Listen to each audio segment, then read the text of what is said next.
conserver la gratuité. C'est un principe de base. Nous sommes dans une économie où tout a un prix, même les déchets, même les problèmes, tout a reçu un prix. Parce que nous croyons que nous pouvons résoudre les problèmes en donnant un prix à un problème, à un produit, à un service. Et nous avons besoin de changer cette logique. Alors, nouvelles règles du jeu, nouvelles règles de l'économie bleue, c'est qu'il faut respecter la gratuité. Il faut respecter ces services qui sont quand même des services de base de la vie, sans lesquels on ne peut pas vivre. Et c'est à cause du fait que nous avons souhaité mettre un prix partout, afin que ça entre dans un bilan comme un actif ou comme un profit pour quelques entreprises, que nous avons perdu cette grande culture de la gratuité.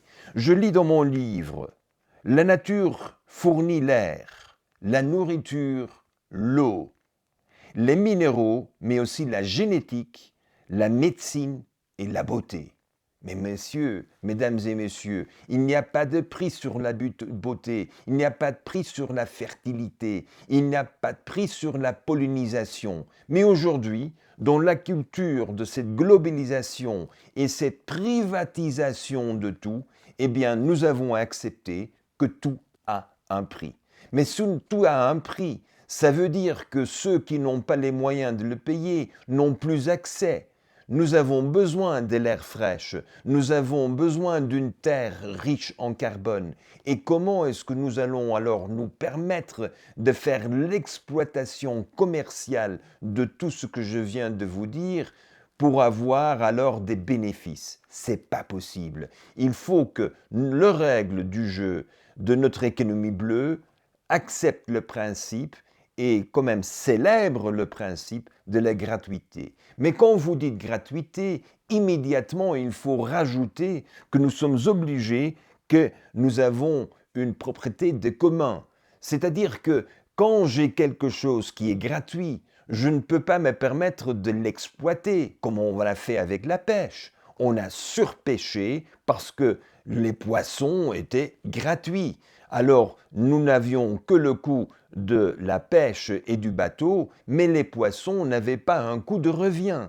C'est dans ce sens-là que nous devons non pas seulement respecter la gratuité, mais nous avons l'obligation de respecter cette capacité de faire renaître tout ce qu'on a consommé, et ça veut dire que nous devons avoir un respect profond pour tous les biens communs dont nous profitons.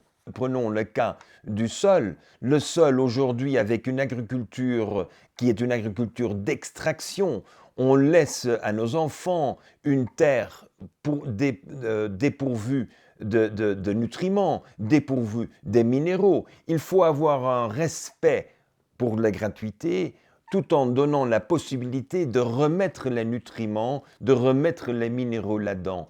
Et c'est exactement dans ce principe-là que nous devons trouver les cycles de vie qui permettent d'avoir le bien commun ou les communs à la disposition de tout le monde afin que nous puissions répondre aux besoins de base de tout le monde.